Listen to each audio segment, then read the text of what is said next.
This episode is sponsored by RV Shuddh Pure food and मसाले products. हर चीज हो शुद्ध और प्योर, इसलिए चुने आरवी शुद्ध प्योर फूड एंड मसाले प्रोडक्ट्स। अब हर घर में शुद्ध प्योर स्वाद। आरवी शुद्ध प्योर, टेस्ट ऑफ प्योरिटी। जब तक आपका ब्रश नहीं हो जाएगा, आप बासी मुंह किसी से बात नहीं करोगे। लेटरिन में 2 मिनट से ज़्यादा लगता है। एक बात का ध्यान रखिए, यदि आपको 2 मिनट से ज़्यादा लग रहे हैं तो निश्चित मान के चलिए कि आपके शरीर में कोई ना कोई बीमारी पल रही है, क्योंकि टूथपेस्ट का कोई फ़ायदा नहीं होता है। ये एक मन का वहम है। भोजन का टाइम जो है आपका 7 से 8:30 के बीच में होना चाहिए, और ये खाना जो है सूर्यास्त के पहले हो जाना चाहिए। सोने का जो सबसे श्रेष्ठ टाइम गिना गया है वो 8 से 1:30 का है। नमस्कार, मैं हूं संजय पांडे और आप देख रहे हैं नेशनल खबर। आज हम मौजूद हैं इंदौर में, और कस्तूरबा ये ग्राम है, वहां पर है जोशी फार्म है, जहां ऑर्गेनिक खेती और तमाम सारे रिसर्च के पिछले 45 साल से किए जा रहे हैं। आज हम बात करेंगे लाइफस्टाइल पर, यानी कि जीवन शैली। 90% ऐसी बीमारियां हमारे आज आसपास में हैं, या जो लोग बीमार हैं, हॉस्पिटल से चक्कर काट रहे हैं, उनका एक ही और सिर्फ एक कारण है लाइफस्टाइल, यानी कि आपकी जीवन शैली। आपको कोई बीमारी नहीं है, सिर्फ आपने अपनी जीवन शैली आपने ख़राब कर लिया, जिसके चलते मेटाबॉलिज्म आपका ख़राब हुआ। आप diabetes, BP, thyroid, back pain और अनिद्रा, इस टाइप की छोटी छोटी बीमारियां जो बाद में बड़ा रूप लेती हैं, उन सब उसके शिकार आप बन जाते हैं। और इससे निकलना बड़ा आसान है, सिंपल है।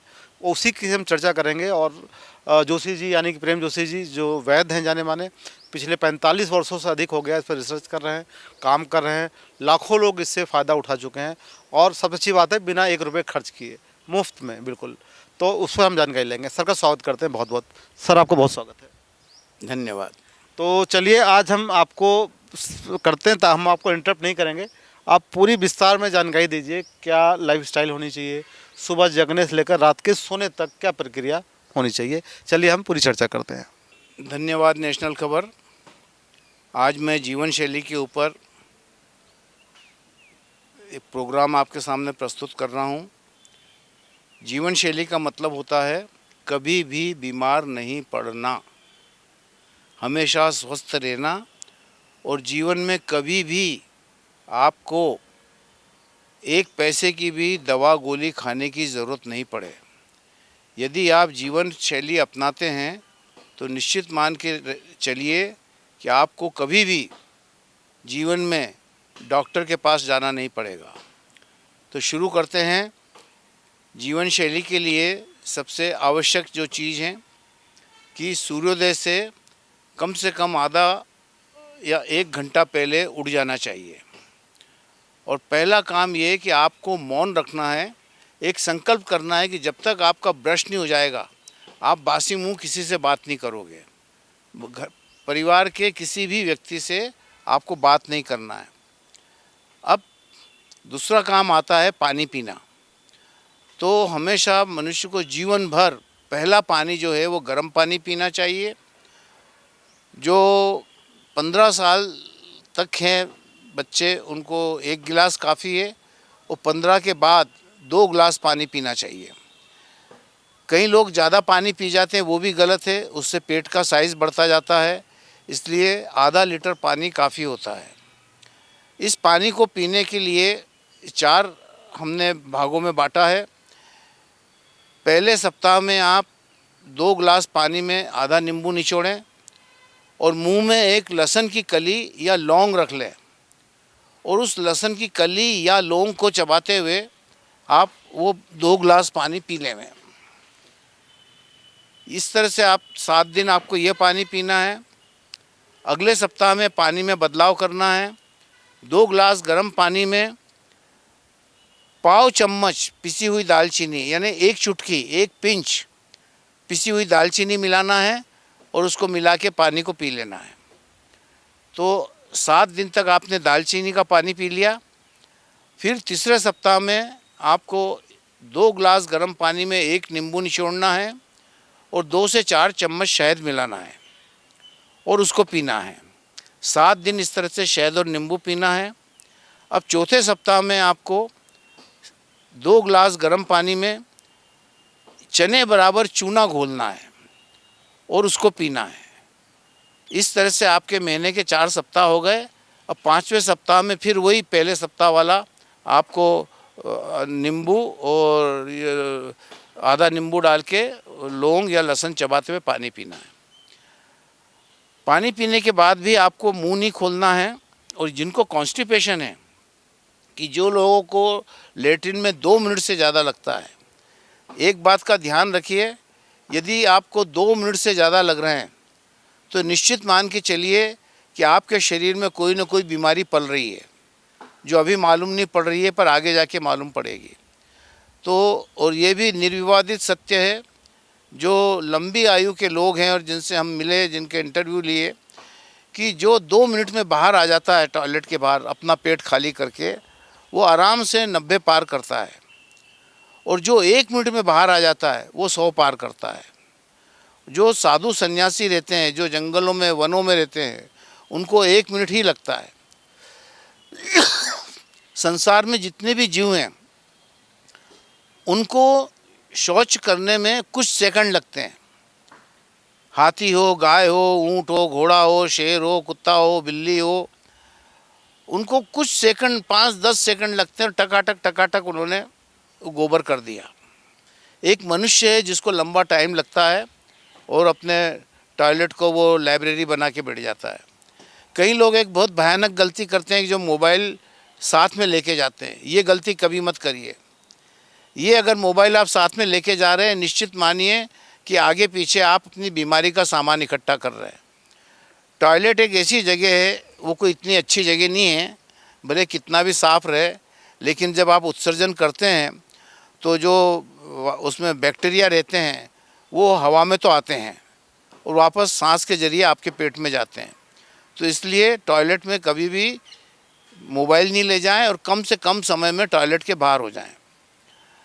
तो आपको, जिनको कॉन्स्टिपेशन है, वो पानी पीने के बाद 50 कदम पैदल चलें और 50 कदम वापस आएं और आकर के सीधे टॉयलेट में जाएं और 2 मिनट से ज़्यादा नहीं बैठें। इसमें लेट्रिन हो या ना हो कोई चिंता नहीं पालें। 2 मिनट में अगर ऐसा लग भी रहा हो कि शौच आ रही है तो भी बाहर निकल जाना चाहिए। और चूंकि यदि आपका अभी पेट खाली नहीं हुआ है तो आप सेकंड अटेम्प्ट कर सकते हैं। 5 मिनट बाद फिर आप 1 कप नॉर्मल पानी पी के फिर अंदर जाइए, फिर 2 मिनट रहिए। जीवन का एक सिद्धांत बना लीजिए कि मैं टॉयलेट में 2 मिनट से ज़्यादा नहीं रुकूंगा, तो ये मान के चलिए आपको जीवन में कभी कॉन्स्टिपेशन नहीं होगा, क्योंकि आपके शरीर की बायोलॉजिकल क्लॉक बन जाएगी। अब मान लीजिए सेकंड अटेम्प्ट, अब पहले अटेम्प्ट में आप 2 मिनट बैठे, नहीं हुआ तो फिर आपने सेकंड अटेम्प्ट करा, 1 कप पानी पी के फिर 2 मिनट बैठे, तब भी नहीं हुआ या कम हुआ, फिर बाहर आ गए, फिर 5 मिनट बाद फिर थर्ड और लास्ट अटेम्प्ट करा और उसमें वही आपने 1 कप नॉर्मल पानी पी करके 2 मिनट बैठे। जब आप इस तरह से करेंगे तो थोड़ी, और मान लीजिए बिल्कुल नहीं हुई तो आपको उस दिन अन्न नहीं खाना है, केवल फलों के ऊपर रहना है। अब इस तरह से थोड़े दिनों में आपका पेट जो है, जो आपके 3 अटेम्प्ट लग रहे हैं, 3 के 2 हो जाएंगे, 2 का 1 हो जाएगा। फिर जो 50 कदम चल रहे हैं वो भारी पड़ेंगे और आपको 40 कदम पे ही प्रेशर आने लगेगा, फिर 30 पे, फिर 20 पे। एक स्थिति ऐसी आएगी कि आपने पानी पिया और आपको टॉयलेट भागना पड़ रहा है ना, और एक ही अटेम्प्ट में बाकायदा आपका पूरा पेट खाली हो जाएगा, है ना। ये हो जाने के बाद में, टॉयलेट के बाद में आपको मंजन करना है। मंजन के लिए टूथपेस्ट यदि छोड़ सके तो बहुत अच्छी बात है, क्योंकि टूथपेस्ट का कोई फ़ायदा नहीं होता है, ये एक मन का वहम है। यदि खाली ब्रश भी आप रगड़ लेंगे सरसों के तेल में थोड़ा नमक डाल के, तो भी दांत उतने ही साफ़ होंगे, है ना। बल्कि उसमें केमिकल्स होते हैं और मनुष्य जीवन की सार्थकता इसमें है कि आप कितना कम से कम केमिकल अपने बॉडी में आने देते हैं। और सबसे अच्छा मंजन है, दतून है, उनको कोशिश करिए। और नहीं हो तो बहुत मामूली सा जरा सा टूथपेस्ट लगाइए, ढेर सारा टूथपेस्ट मत लगाइए, है ना। अब ये हो गया, आपका मंजन हो गया। अब आपको स्नान करना है। स्नान करने में आप चाहें तो जीवन पर्यंत साबुन का त्याग कर सकते हैं। साबुन कहीं से कहीं तक अच्छी चीज़ नहीं होती है। साबुन में ट्राइग्लोसिन है, उसमें मैग्नीशियम क्लोराइड भी है, कास्टिक भी है, ब्लीचिंग भी है। तो उसका विकल्प ये है कि एक 2-3 चम्मच बेसन लिया, आधा चम्मच हल्दी डाली, 2 चम्मच दही या छाछ डाल लिया। दही छाछ नहीं मिले तो आधा नींबू निचोड़ लीजिए और उसको पेस्ट बना के अपने बॉडी पर लगा के आप नहा सकते हैं। और ये पेस्ट की ज़रूरत पुरुषों को सप्ताह में 1 बार पड़ती है और महिलाओं को 2 बार। रोज़ रोज़ ये पेस्ट बनाने की भी ज़रूरत नहीं है।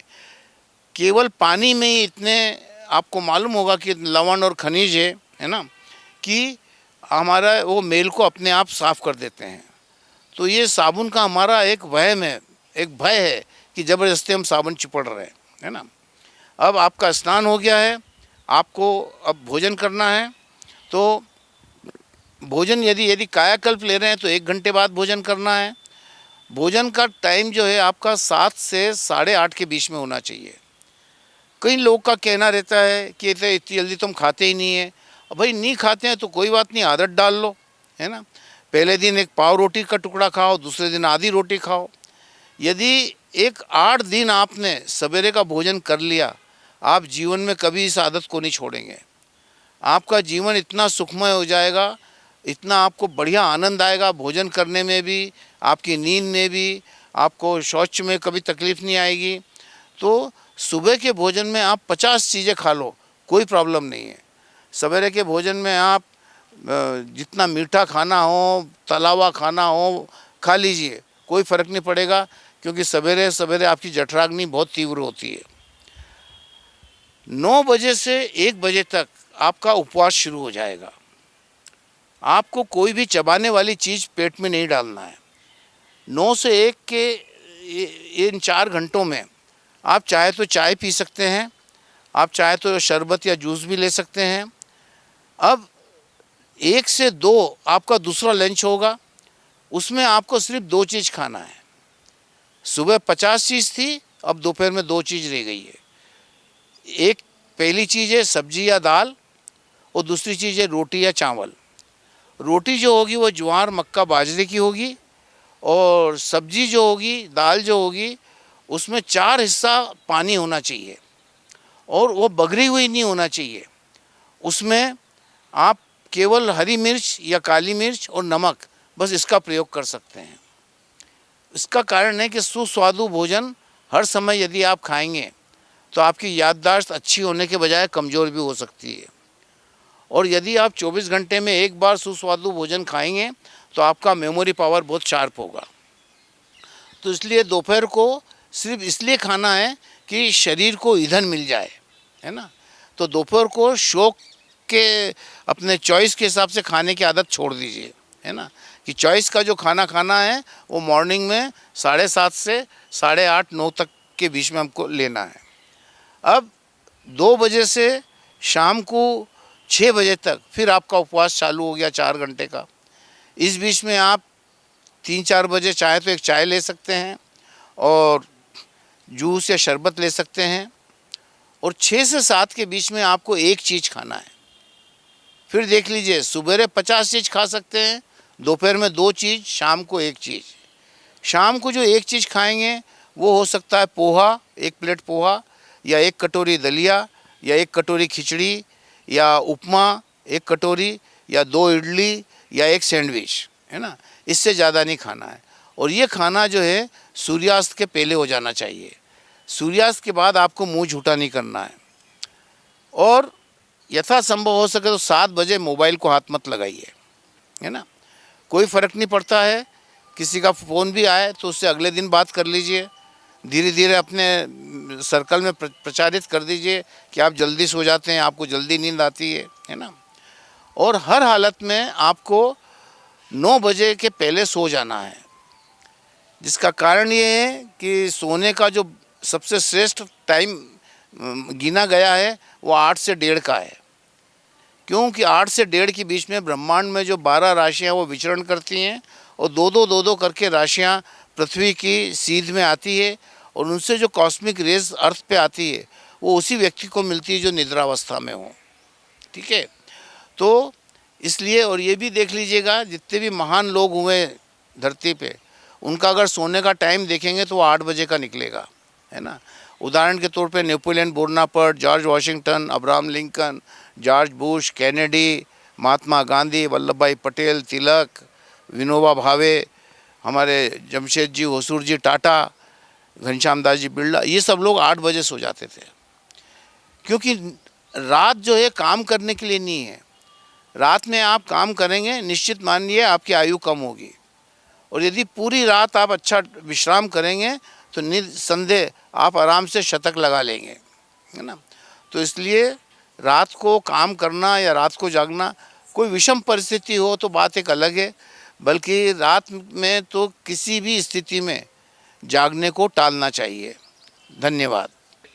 सुबह इसलिए जल्दी उठना चाहिए सूर्योदय के पहले, क्योंकि सूर्योदय जब होता है, जैसा कि अग्निहोत्र में मैंने बताया था आपको कि अग्निहोत्र ठीक उस समय किया जाता है जब सूर्य की किरण पृथ्वी को स्पर्श करती है, और जब जिस वक्त वो स्पर्श करती है उस वक्त मैग्नेटिक फील्ड 20 गुना बढ़ जाता है, और तब 5 चीज़ें उत्पन्न होती है। डॉक्टर मासारू इमोटो के अनुसार, जापान में जो बहुत बड़े वैज्ञानिक हुए, कि एक ethylene oxide, propylene oxide, beta propiolactone, formaldehyde और एसिटिलीन, ये 5 तत्व ऐसे हैं जो आपके शरीर में विषाक्त पदार्थों को निष्क्रिय कर देते हैं, न्यूट्रलाइज कर देते हैं। इसीलिए संसार के जितने भी जीव हैं सब सूर्योदय के पहले उठते हैं, सिर्फ एक मनुष्य को छोड़ के। बाकी जितने भी जीव हैं सब सूर्योदय के पहले उठ जाते हैं, और इसीलिए उनको न कभी डायबिटीज़ होती है, ना हार्ट प्रॉब्लम होती है, ना कोई टीबी होती है, ना कैंसर होता है। वो हमेशा स्वस्थ रहते हैं। क्योंकि उनको उनके बॉडी में उतने टॉक्सिन बन ही नहीं पाते हैं। हम बीमार तभी पड़ते हैं जब हमारे शरीर में टॉक्सिन बढ़ जाते हैं, टॉक्सिन निकल नहीं पाते। तो इसलिए सूर्योदय के समय जब हम उठते हैं, और ये जो 5 तत्व है जिसके मैंने आपको नाम बताएं, ये हमारे शरीर को लगते हैं, और ये ऐसा विश्वास है कि वो आँखों के जरिए हमारे शरीर उसको ग्रहण करता है। तो इसलिए सूर्योदय के पहले उठना अत्यंत आवश्यक है। यदि और स्नान भी करना है तो सूर्योदय के पहले स्नान हो जाए। सूर्योदय के बाद किया हुआ स्नान का कोई मतलब नहीं है, सिर्फ एक तसल्ली है कि आपने नहा लिया। क्यों कि आपके शरीर को पानी लग जाता है। आपने देखा होगा जब हवन होता है तो हवन में आपके बाएं हथेली में पानी दे दिया जाता है, और ये अपने जो अनामिका उंगली है उसमें डुबा के पहले गाल पे लगाते हैं ओम वाक वाक, फिर नाक पे लगाते हैं ओम प्राण प्राण, फिर आँखों पे लगाते हैं ओम चक्षु चक्षु, फिर कान पे लगाते हैं ओम श्रोत्रम श्रोत्रम, फिर नाभि पे लगाते हैं ओम नाभि, ओम हृदयम, ओम कंठम, ओम शिरम, ओम बाहुव्याम यशोबलम करतल कर्पिष्ट सर्वांग। ये इसलिए किया जाता है कि आपके शरीर में जो 9 दरवाजे हैं, 9 छिद्र हैं, उनमें से 2 कमर के नीचे हैं और 7 इस सिर के अंदर हैं। और यहाँ पर जब आप गीला कर देते हैं तो जो ऊर्जा रहती है, जिस तरह से गीली चीज़ में करंट जल्दी फैलता है, उसी तरह से इन पॉइंट को गीला कर देने से ये जो ऊर्जा रहती है हवन की ऊर्जा, वो आपका शरीर ग्रहण करे, अच्छे से ग्रहण करे। तो इसलिए सूरज उगने के पहले यदि आप नहा लेते हैं तो पूरा आपका शरीर जो है वो गीला हो जाता है, और ये जो 5 तत्व रहते हैं ये आपका शरीर बड़ी आसानी से ग्रहण कर लेता है। इसलिए सूर्योदय के पहले नहाने वाले लोग हमेशा स्वस्थ रहते हैं, उन्हें कोई भी रोग बहुत मुश्किल से और बहुत कम होता है। जैसा कि मैंने कहा है कि हमारे को जल्दी सोना चाहिए 9 बजे के पहले। कई लोगों का तर्क ये रहता है कि नींद नहीं आती है, कई लोग नींद की गोलियां खाते हैं। तो मैं आपको विश्वास दिलाता हूं कि मात्र 8 दिन में आप नींद की गोलियों से छुटकारा पा सकते हैं, और मात्र 8 दिन में आप बिस्तर पे गिरते से ही सो सकते हैं। उसके लिए करना कुछ नहीं है, ये 3 एक्सरसाइज है। पहली एक्सरसाइज में आप चित लेट जाते हैं बिस्तर के ऊपर, और बिस्तर पर लेटने के बाद में दाहिने पाँव पे बायां पाँव रख लेवें, 2 ही हाथ कमर के नीचे रख लेवें, आंखें बंद कर लेवें, लंबी गहरी सांस लें, और इस प्रक्रिया को 2 मिनट तक जारी रखें। 2 मिनट बाद दूसरी एक्सरसाइज है कि उन पाँवों को खोल के पलथी मार ले लेटे लेटे, और जो हाथ है वो निकाल लेवें, और एक हाथ को दूसरे हाथ की उंगलियां एक दूसरे में फंसा के उसको नाभि के नीचे रखें। इस अवस्था में 2 मिनट रुकना है, रहना है आपको। आंखें बंद रहेगी, शरीर ढीला छोड़ दीजिए। तीसरी एक्सरसाइज में वापस पाँव खोलना है, वही दाहिने पे बायां पाँव रखना है, और जो आपने हाथों में उंगलियां डाल रखी है उसको सिर के नीचे रखना है, ये जैसा कि आप अभी चित्र में देखेंगे। तो इस तरह से करने से थोड़े ही दिनों में आपको एकदम जल्दी से नींद आने लगेगी और आपकी नींद की गोलियों से छुटकारा मिल सकता है। धन्यवाद।